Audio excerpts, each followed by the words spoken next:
আপোনালোক সকলোকে স্বাগতম জনাইছোঁ জে নিউজ অসমৰ বিশেষ অনুষ্ঠান খবৰ আৰু খবৰলৈ। যোৱা কিছুদিন ধৰি অসমৰ দুই অঞ্চলৰ দুজন বৰেণ্য আলিমৰ মাজত তুমুল বাকযুদ্ধ সৃষ্টি হৈছে ছ'চিয়েল মিডিয়াত। প্ৰত্যেকজনে নিজৰ নিজৰ ক্ষমতা প্ৰদৰ্শন কৰাত লিপ্ত হৈছে।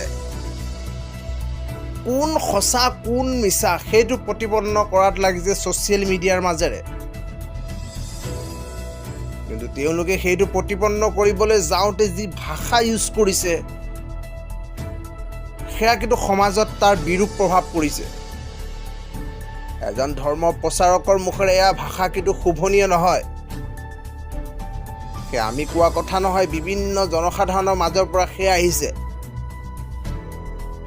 আজিৰ দিনটো গুৰুত্বপূৰ্ণ খবৰ আপোনালোকক জানিবলৈ দিছোঁ।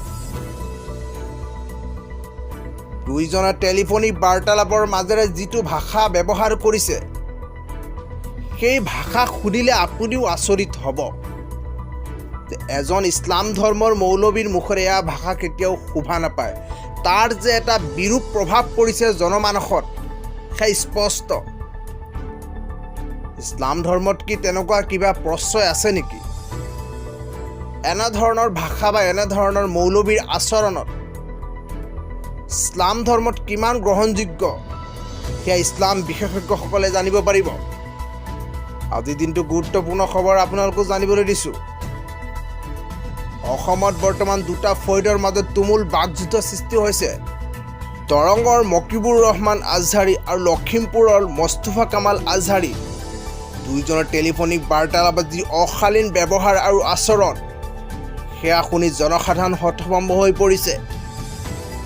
জনসাধাৰণে যাক আদৰ্শৱান ইছলামিক পুৰুষ বুলি ভাবে, ইছলামিক ধৰ্ম প্ৰচাৰক বুলি ভাবে, তেওঁলোকৰ প্ৰকৃত পৰিচয় যদি এয়া হয় তে জনসাধাৰণে কি অৱস্থা হ'ব?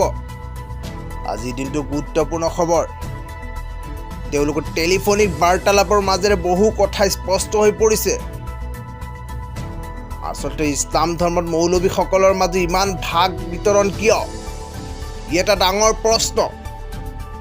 তেওঁলোকৰ টেলিফোনিক বাৰ্তালাপৰ মাজেৰে বহু কথা স্পষ্ট হৈ পৰিছে। ইমানেই অশালীন ব্যৱহাৰ এজন ইছলাম ধৰ্ম প্ৰচাৰকৰ হ'লে ইছলাম ধৰ্ম এটা ডাঙৰ প্ৰশ্ন।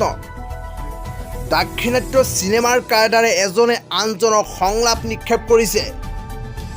তেওঁলোকৰ টেলিফোনিক বাৰ্তালাপৰ মাজেৰে সেয়া স্পষ্ট হৈ পৰিছে। তেওঁলোক ক্ষমতা প্ৰদৰ্শনত লাগিছে।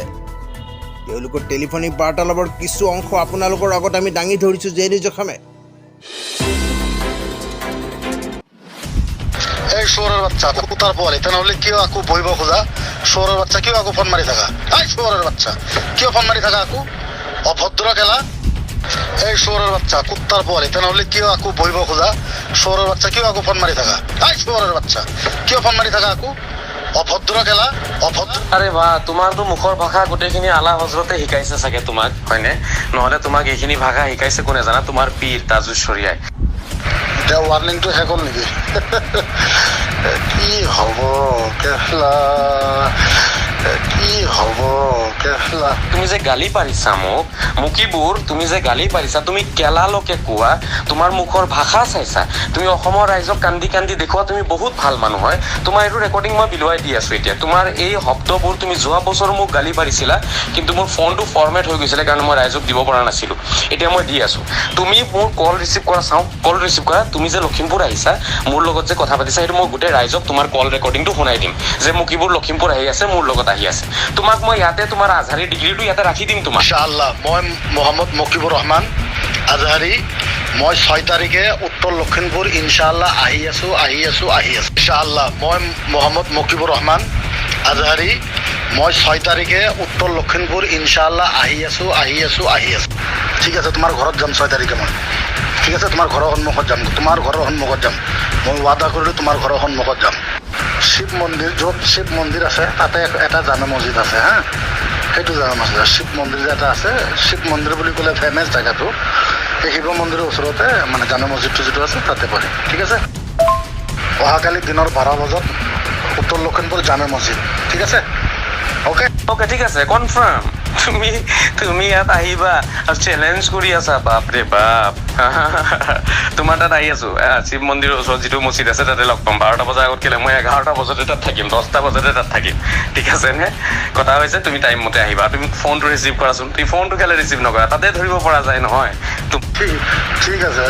ঠিক আছে হ'ব ইনশাল্লাহ মই দলিল দিব নোৱাৰিলে এইটো তুমি কি কৰিবা এইটো মই চাই ল'ম তাৰপিছত তুমি দলিল দিব নোৱাৰিলে কি হ'ব এইটো মই চাই ল'ম ঠিক আছে এইবিলাকৰ ফোনত কথা পাতিব নালাগে অ'কে ঠিক আছে বঢ়িয়া মজা তথাপি মই তোমাক কল কৰিম ৰাতিপুৱাও কল কৰিম তোমাৰ যদি সাহস আহি যায় বুকুত মোৰ লগত কথা পাতিবলৈ ফোনত যিটো মানে মোৰ লগত ফোনত কথা পাতিব ভয় কৰে সেই মানুহটোৱে মোৰ লগত ফেচ টু ফেচ কথা পাতিব তুমি সত্যৰঞ্জন পাইছা কালি ওলাব তুমি সত্যৰঞ্জনক ধমকি দি থাকাতো দৰংগৰ আলিবিলাকক ধমকি দি থাকা